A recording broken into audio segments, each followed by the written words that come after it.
floor. You know the one. Step in front of a mirror and chant her name repeatedly. Upon uttering her name 3 times or 13 times depending on which version of the ritual you use, her apparition then appears to. She spent her short 5-year reign developing a fearsome reputation for burning many Protestants at the stake in her attempt to reverse the English Reformation. She'd arrange executions by fire. Background and origin story, you might start to question whether Mary was indeed a villain or if she was actually a victim of unfortunate circumstances. Before you think we're crazy, for even 16, Mary Tudor was the only surviving child of King Henry VIII and Queen Catherine of Aragon. Initially, life for her started out great. She was a little princess beloved by her mother, her father, and the people of England. There was just one problem. She was a girl. Realizing there may be no other children, mainly no sons, to inherit the throne, Mary's mother Catherine groomed her at an early age for a promising future as the Queen of England to be. Catherine taught her Latin, thought at the time to be a man's language, so that Mary could someday fulfill the most masculine of roles, that of a sovereign.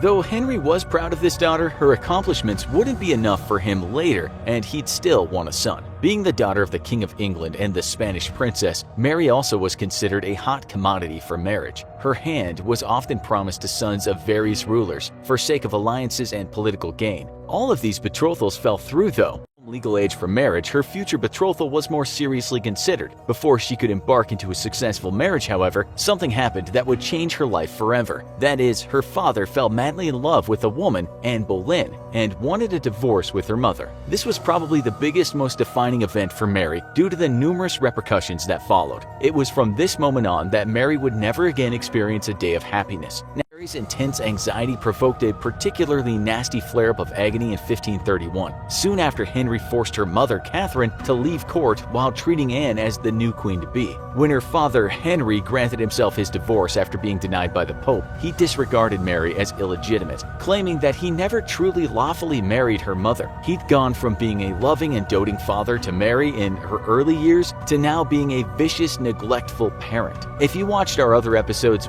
in order to divorce Catherine and marry Anne, Henry had to make some very drastic changes. That is, he had to separate England from the Roman Catholic Church and start his own new Church of England. Since Catherine had been a devoted Catholic and Mary had always followed in her footsteps, this was highly devastating for her. The new Protestant Reformation was yet another factor, a major factor, that added to Mary's profound grief, because her strong Catholic beliefs held significant meaning for her, and she refused to give them up. Many of the people of England loyally supported Mary, were on her side, and felt sympathy for both she and her ostracized mother. After all, she'd been shamefully brushed aside while being publicly humiliated and disgraced by the harsh neglect and maltreatment of her father. She'd been embarrassingly downgraded from the high rank of a princess to a servant for her half-sister, Anne Boleyn, and Henry's new daughter Elizabeth, who now possessed a claim to the throne above her. Mary was a shell of what she once had been, and would now have to witness as little Elizabeth enjoyed the charms of her old life. It's fair to say that Henry VIII was cold to the daughter he once claimed to adore, and naturally, Mary would have probably felt very jealous of Elizabeth, sad, neglected, and unloved.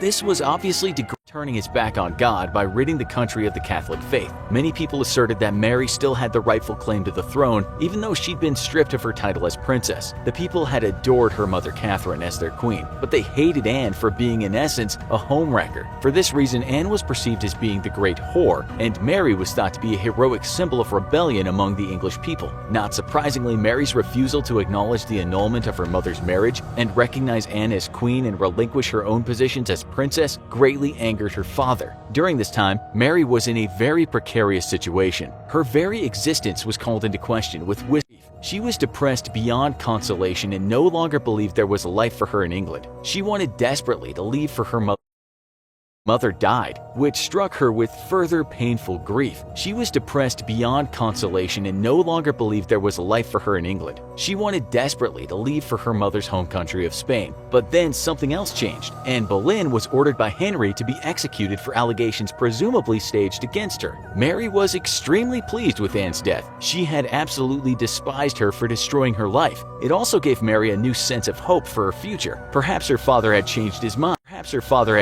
mind. At once, Mary wrote to him, hoping to be welcomed back to court and back in his good graces, but in return, Henry wrote that he was still displeased by Mary's stubbornness and still wanted her to submit to his law. Despite Anne Boleyn now being out of the picture, Henry continued to push that his daughter Mary recognize herself as illegitimate and her mother's marriage to him as having been unlawful. He forced her to sign a legal declaration of this. Mary was fully aware that she could be put to death if she didn't sign it. After all, if Henry was capable of killing his wife, he could certainly kill his daughter. For the Tudors, family drama could be deadly. And it wasn't just Mary's life at stake, but the lives of her most prominent supporters as well. Thus, Mary reluctantly signed the dreaded document against her conscience. As a reward, she was welcomed back to court, earned back her father's love, and was reinstated back into the line of succession. This brought her a decade of peace. You'd think it would have provided Mary with some form of for acting against her beliefs, the beliefs of God, and the beliefs of her now deceased mother, all to save her own skin and those of her friends and supporters. Yet, who can blame her? In many ways, though, she was her own harshest critic.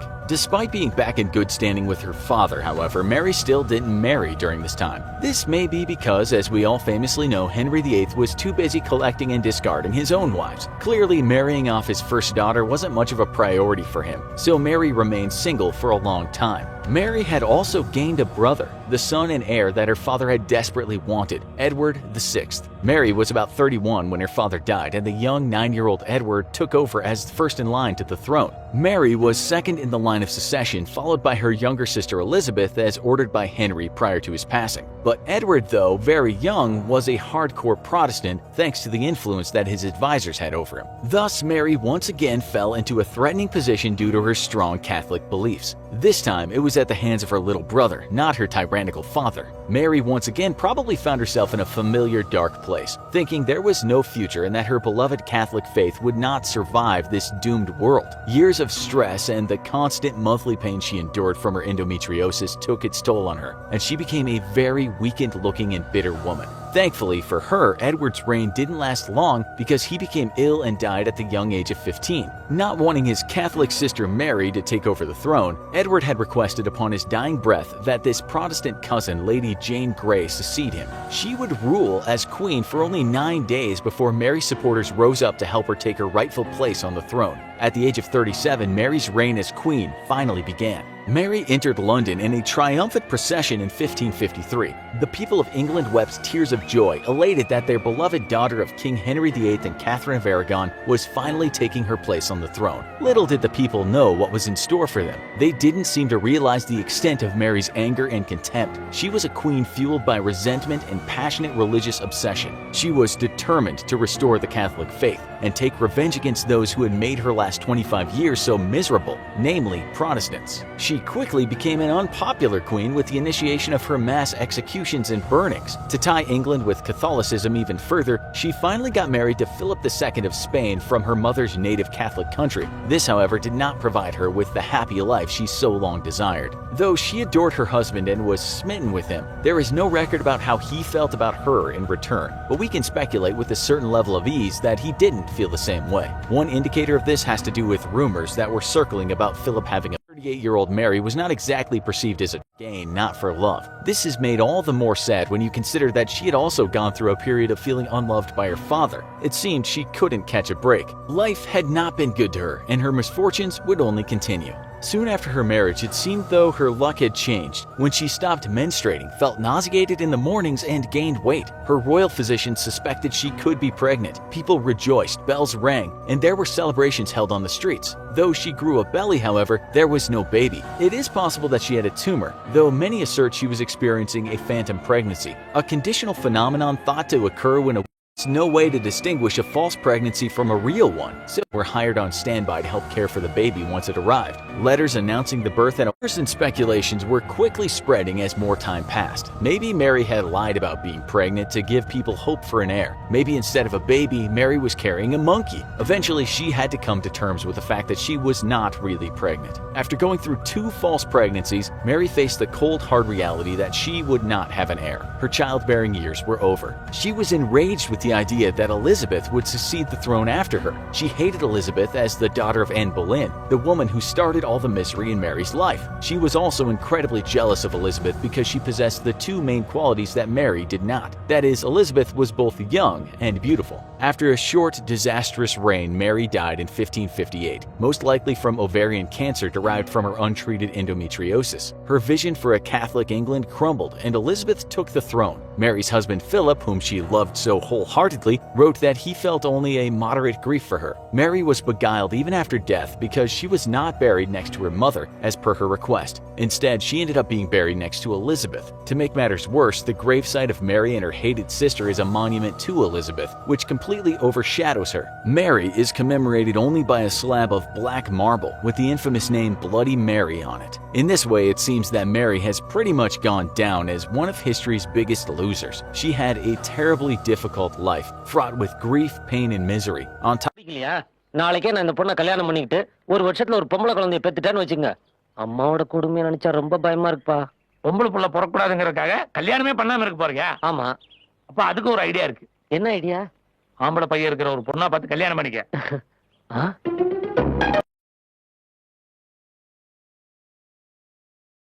Arrian and Megasthenes, who came to India in 300 BC, have documented a total absence of the dowry system in India. Al-Biruni has observed the same. What our wine-sipping historians skipped telling us is, dowry was never an Indian custom. It was brought to India by the British. Till the late 19th century, while the British were civilizing us, dowry was a common custom back home in Britain. In India, the wealth of women was transferred from mother to daughter as Stridhan. Rural land was generally not tradable. Movable wealth was controlled exclusively by women. Stridhan gave women a high status in society. The British passed laws that made property tradable and that only males could inherit it. The Raj would confiscate your land if you did not have a male heir. This law made a male child imperative, which our historians chose to blame on backward Hinduism. More spouses are killed in the US for insurance money than in India for dowry. But no one makes insurance murders in the US a cultural crime. Colonial consciousness turns every crime into a crime of native culture, while in the master race, a crime remains an aberration, merely a criminal act. The West has always mocked India for women's rights, while they were themselves Talibanized until the 19th century.